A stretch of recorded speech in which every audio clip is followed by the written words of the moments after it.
I'm disappointed, but I'm not. Ultimately, in our co-main event coming up this weekend, we get Tom Aspinall, the striking pride of England, taking on Moldova's Sergey Spivac. Now, originally, it was supposed to be another Sergey. It was supposed to be Sergey Pavlovich, and I've got this to say.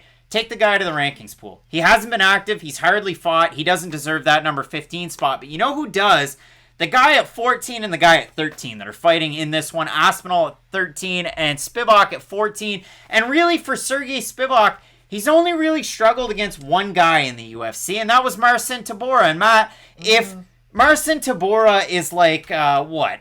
Let's say Marcin Tybura is like Costco level fighter. What would Sergey Spivac be to Marcin Tybura's Costco? If Costco would be Kirkland, which is good stuff, don't get me wrong, he'd probably be like Superstore No Name, I'd say. For you guys in the States, it'd be like... Great Value Walmart. Great Value Walmart, or maybe even like Hannaford, whatever Hannaford has, or the Publix version. Go ahead.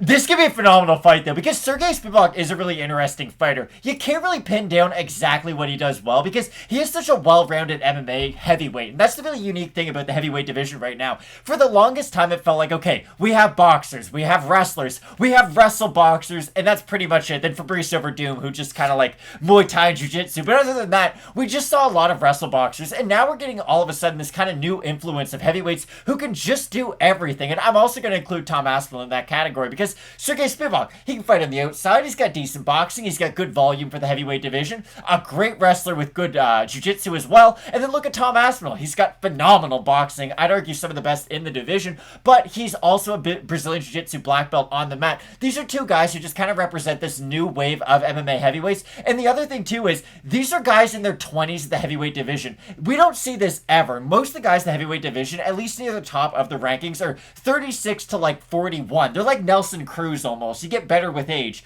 Because in heavyweight, the most important attribute to have in the heavyweight division is power. And power is the last thing to go. Now you're seeing heavyweights who don't just rely on that one-punch knockout power. You do have guys like Cyril Gane, who's at the top of the division now, who can use his volume, use his footwork, use all those weird intangibles to win a fight, and not just go out there and rely on his one-punch knockout ability. This will be a really interesting fight, because for me, I think Tom Aspinall can grapple with Sergey Spivac through the majority of this fight.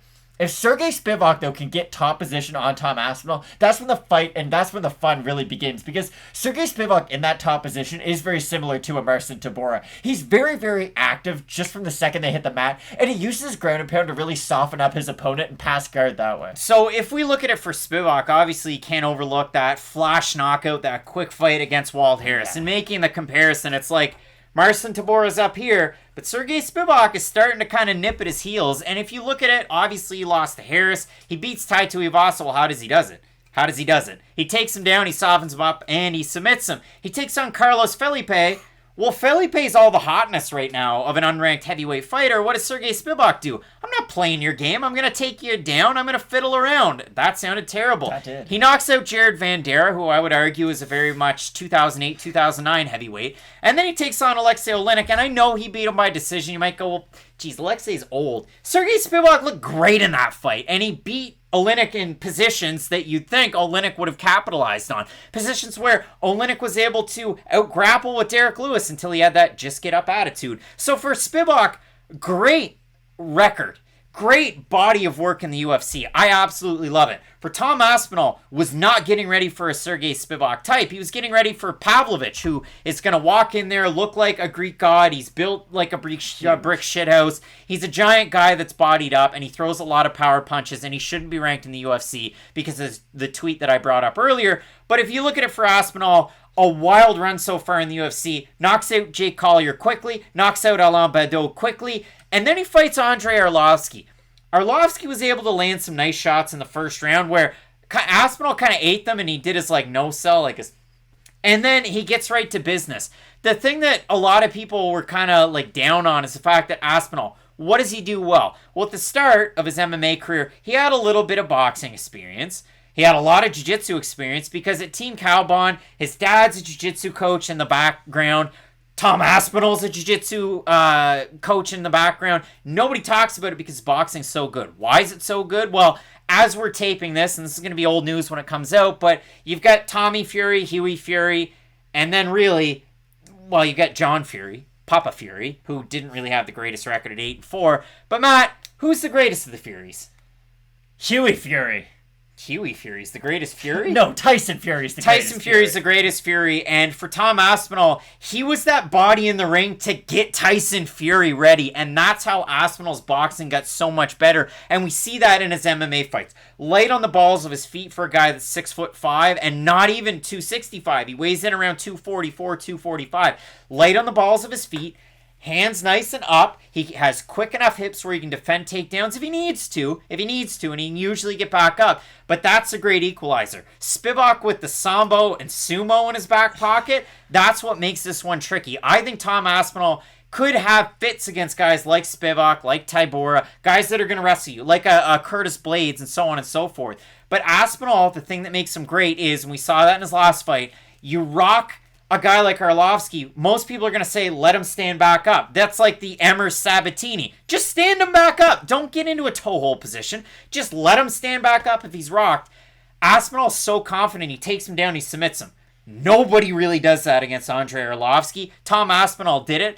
He has such great boxing for this division. We were talking about this earlier in the night when we kind of got in and got settled and ready.